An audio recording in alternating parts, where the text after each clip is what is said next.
हम दो मूर्ति भगवती कटारा से आई हैं, लेकिन आई है तो हम डायरेक्ट नहीं आई, हम भी अज्ञान में थे, हमें भी कोई ज्ञान नहीं था कि एक बार मंदिर कुर्ला के अंदर में मंदिर पे बालकदास बाबा के यहाँ प्रोग्राम, हम भी अनभिज्ञ थे और हम विज्ञ में आए तो आपके सानिध्य से आए। इसी तरह से हम सदगुरु के सानिध्य में जाते हैं तो बिना सदगुरु के हमें उस सच्चे मार्ग पर विश्वास मंत्र जाप में दृढ़ विश्वासा और पंचम भजन सुवेद प्रकाशा।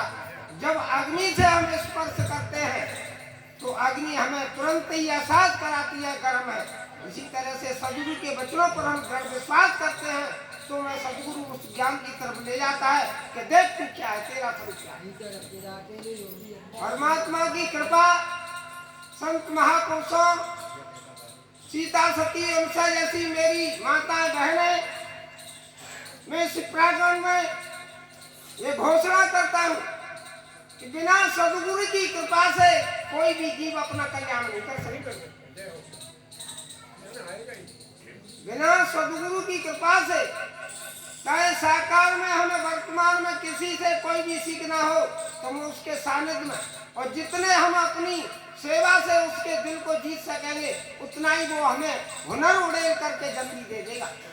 और हमारी लगन और मेहनत पर निर्भर होता है ये कार्य। इसमें जितनी भी लगन और मेहनत होती है उसमें ही हम आगे जल्दी जल्दी बढ़ते चले जाते हैं और पारंगत हो जाते हैं।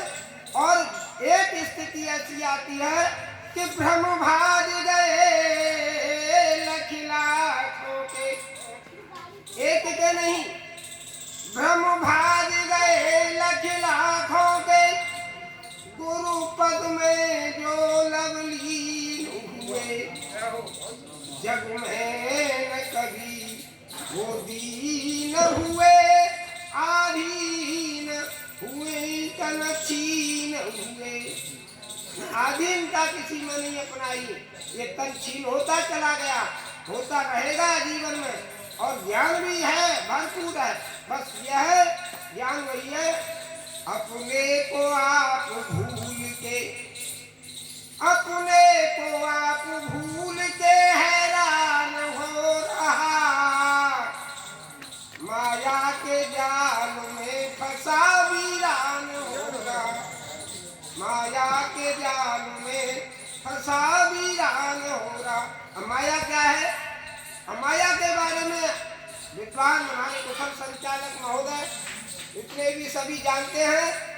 माँ माने जो या माने नहीं, जो है ही नहीं वो अपने को दिखा रही है, उसमें जीव को फंसा रही है, बस यही माया। माया का बखेड़ा यही है और जो भरपूर है उसको छुपा दिया है, वही ज्ञान। जब ज्ञान की किरण, ये गुरु ज्ञान की धार कठिन जब आर पार कर जाती है तब आप ही दृष्टा नजर पड़े सब दुनिया आप छेड़त सोहम काम जगत में सबसे क्या है सतगुण,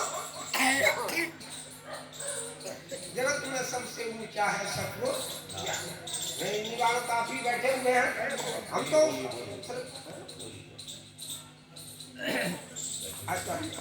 अब सुनो, अपनी एक मती प्राणी है, अब जीव इसका नाम पड़ा है तो देखिए तुलसीदास जी ने तो अपनी रामचंद्र की कृति में कह दिया है कि ऐसी कोई जीव संसार की नहीं है जो सदोष, सब में दोष बताए।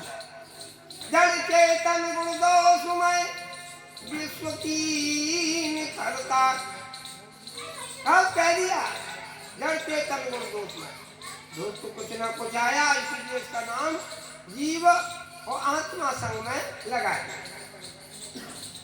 परमात्मा की कृपा हुई इस जीव पर, उसने सोचा कि मैं कहां से आया, किस तरह दूंगा, मेरा कार्य क्या है। उस ज्ञान को जानने के लिए, जिस ज्ञान को जानने के बाद में कुछ भी शेष नहीं रहता, कुछ भी बाकी नहीं रहता, इसलिए उस ज्ञान को तो ये हम सत्संग की संगत में दोष जितना भी होता है मिल जाते हैं। तीर्थ सारे ये समागम है, संतों की कृपा, यहीं पर हमें दृढ़ता मिलती है।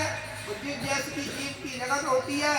और आज भौतिक जगत में रेलम पेला में देख रहे हो कि कहीं कहीं तो हमें बहुत कम प्राणी दिखाई देते हैं, यहाँ तो बहुत बागी संख्या में हमें दिखाई दे रहे हैं भक्त ज्ञानी पुरुष सब। लेकिन बाहरी दुनिया के अपने कल्याण के लिए उस पर टांग नहीं,